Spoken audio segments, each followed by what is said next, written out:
Demikianlah pembacaan prosesi akad nikah yang telah dibacakan dari petugas kantor urusan agama Kecamatan Mayangan.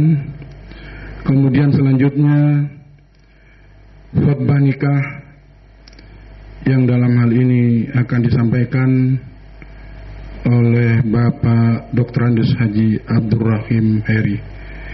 Kepada yang terhormat Bapak Dr. Andes Haji Abdurrahim Heri, persilakan. Assalamualaikum warahmatullahi wabarakatuh. Alhamdulillahilladzi hadana lihadza wa ma kunna linahtadiya laula an hadanallah. Laqad ja'at rusul rabbina bil haqq wa nudu an tilkumul jannatul lati uristumuha bima kuntum ta'malun.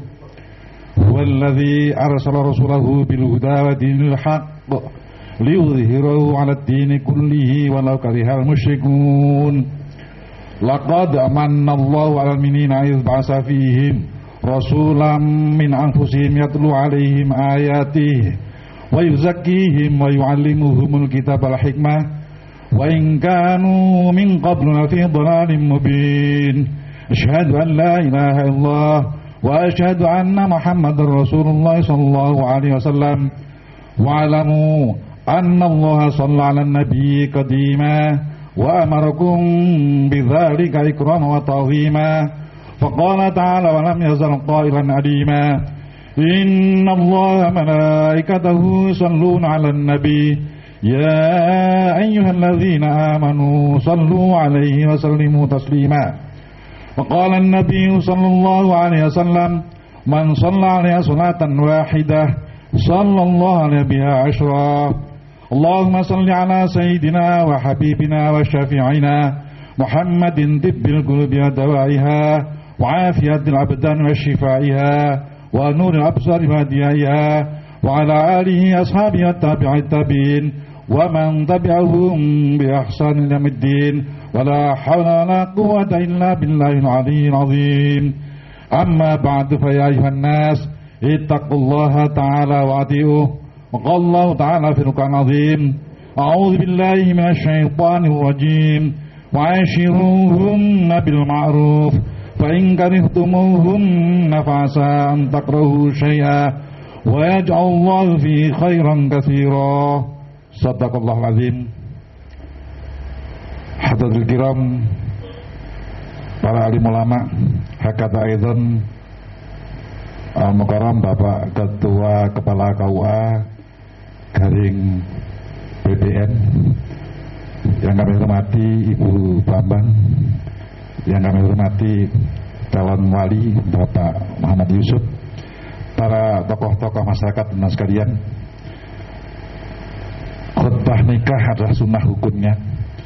Pada sore hari ini kita bersama-sama akan menyaksikan satu acara sakral dan seremonial perkainan dari kedua insan yang saling madu cinta, yaitu bernama Muhammad Haris Ibni itu anak saya, maksudnya anak laki-laki saya, Ibni, dan saudari Wahyuni Silalahi binti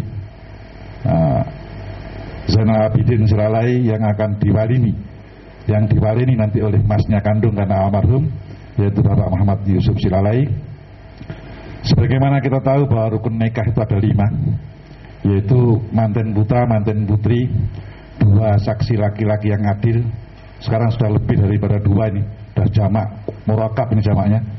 Kemudian ada ijab dan qabul. Ijab itu ucapan manten laki-laki, qabul penerimaan manten perempuan. Ijab itu ucapan wali, kemudian qabul firman mantan laki-laki. Insya Allah sebentar lagi kita saksikan acara yang sakral ini. Sebelum acara yang dimulai, dalam Islam disunahkan untuk khutbah nikah. Kalau dalam orang-orang Eropa ada kehidupan namanya marriage counseling, jadi nasihat perkawinan. Kalau di negara maju, seorang calon mempelai itu bayar konsultasi ke biro sebagaimana biro jasa hukum gitu. Piye carane rapi, ya apa carane kumpul bojo ben gak gosah-gosah. Untuk itu konsultannya sekarang bapaknya sendiri. Pada sore hari ini saya akan gembleng calon mempelai ini ala kadarnya. Alhamdulillah tadi Bapak BPN, yaitu Al-Mukarram Bapak Kepala KUA sudah mengasih garis dasar. Pertama, niat kawin ini adalah ibadah semata-mata. An-nikahu sunnati faman raghiba an sunnati falaysa minni. Nikah itu adalah tindakan dan kelakuan saya. Barang siapa yang tidak suka dengan nikah ini, maka bukan golongan saya, kata Muhammad. Untuk itu Ananda Muhammad Haris dan Yuni betul-betul supaya niatnya diatur bahwa nikah itu adalah ibadah. Kalau Anda tahu tidak ada ibadah dalam Islam itu yang paling enak kecuali nikah. Sudah, ibadah haji itu berat, sholat itu berat, nikah itu paling enak. Double ganjarannya, wis enak pisan ana sing jaga. Nah, untuk itu supaya diluruskan niatnya itu. Tapi untuk diketahui, setelah Anda akad nikah nanti punya kewajiban-kewajiban yang sakral juga. Tadi oleh Bapak Kepala KUA dibacakan ar-rijalu qawwamuna 'alan nisa, bahwa laki-laki tulang punggung daripada perempuan. Tegasnya, karena Muhammad Haris ini pernah alumni dari Nurul Jati, tentunya sudah paham. Laki-laki itu nggak ada, perempuan tidak ada masuk neraka karena suami. Tapi suami masuk neraka karena istri banyak. Kalau suaminya itu ibadah tekun, istrinya maksiat terus dibiarkan, maka suaminya masuk neraka. Jadi ar-rijalu qawwamuna 'alan nisa bima faddallahu ba'dahum li ba'din, itu supaya betul-betul diberikan oleh saudara Haris bahwa istrimu adalah aman daripada Allah. Jangan kau sia-siakan terutama masalah ibadah dan ubudiyahnya. Bagaimanapun kamu jungkel sujud kepada Allah kayak apa, kalau istrimu enggak kau bimbing, namanya kamu dayus, akan masuk neraka gara-gara istrimu. Kamu ibadah puasa Senin Kamis, sembahyang tahajud, bojone digonjengi wong orang itu. Neraka mergo kamu biarkan istrimu dibawa orang ke sana kemari. Nauzubillah min dzalik, dan Anda harus tahu. Yang kedua, ketahuilah Ananda Sri Wahyuni, kalau tadi kewajiban Haris begitu berat sehingga surga neraka Anda itu menyebabkan nerakanya Haris juga karena suami Anda. Kebahagiaan seorang istri rumah tangga itu ditentukan oleh 4 perkara. Qala Rasulullah sallallahu alaihi wasallam arba'un min sa'adatil mar'i, ada 4 perkara indikatornya kebahagiaan rumah tangga itu, yaitu antakuna zaujatuhu sholihatan, nomor 1 nek bojone saleh. Kanca Badara Madura ya. Kalau istrinya soleh, itu indikasi nomor 1 bakal bahagia. Solehah itu bagaimana? Kalau dilihat menyenangkan, taat pada suami. Saya kasih gambaran sedikit saja tentang soleh itu begini. Solehah itu pengertiannya perintah suami itu tidak boleh dibantah sepanjang nggak maksiat. Saya kasih contoh pada zaman Rasulullah dulu. Ini bahwa dulu zaman sahabat Nabi ada seorang sahabat berdagang, berbisnis ke negeri Syam dengan naik unta. Si suami pesan, di Yuni saya mau pergi dagang ke Syam, mungkin perjalanan saya akan waktu PP itu kira-kira 10 hari. Tolong jaga harga dirimu, kehormatanmu dan rumah tangga ini, jangan kau keluar dari rumah, kata suaminya. Berangkatlah suami ini ke Syam. Selang 3 hari kemudian, si ibunya mantan putri Yuni ini yang sudah jadi istrinya sakit keras, disusul oleh keluarganya. Mbak Yuni, ibu sakit keras, sampean diharap datang ke sana. Apa kata mantan putrinya? Mohon maaf, suami saya pergi ke negeri Syam, pesannya saya nggak boleh meninggalkan rumah. Masa gitu aja nggak berani? Maaf, saya nggak berani. Pulanglah yang nyusul ini.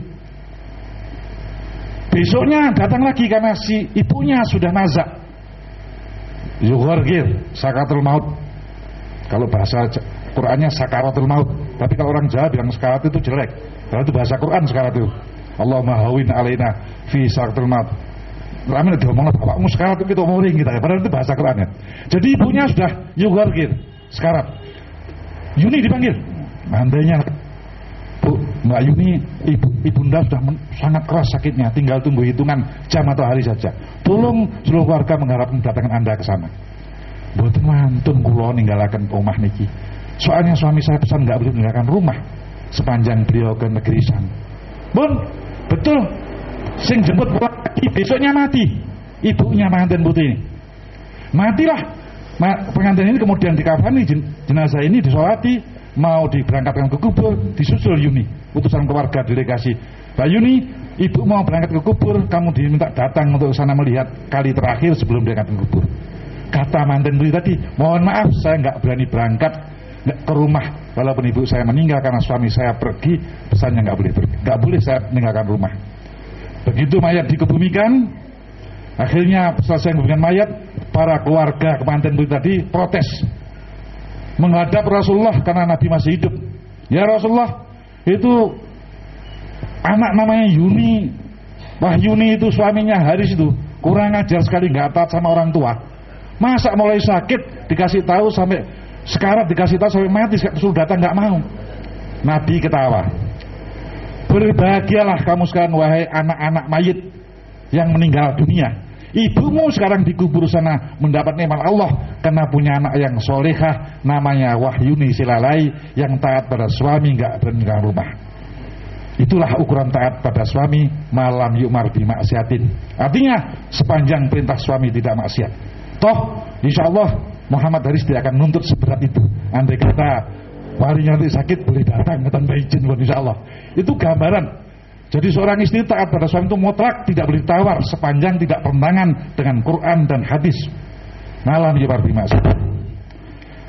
Yang ketiga perlu saya sampaikan pada Anda berdua, khususnya mempelai, bahwa Allah itu ada 7 perintah Allah yang harus dipahami. Salah satu di antaranya, amarani rabbi an anzura ila man duni wala anzura ila man fauqi. 7 indikasi manusia itu bahwa nanti tentram hidupnya. Salah satunya adalah Allah merintahkan pada kita supaya kita melihat orang yang di bawah kita, jangan melihat orang di atas kita.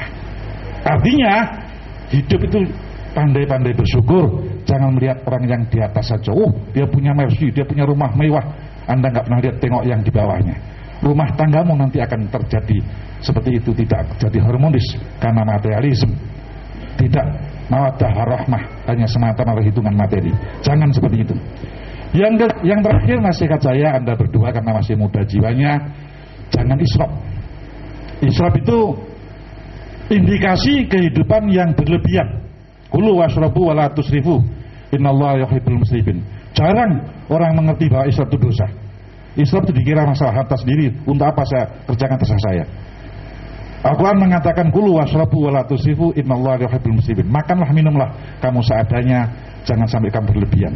Bahkan ada doa dalam surat An-Nisa itu yang artinya ampunlah segala dosa kami dan segala keisrafan kami dalam urusan saya.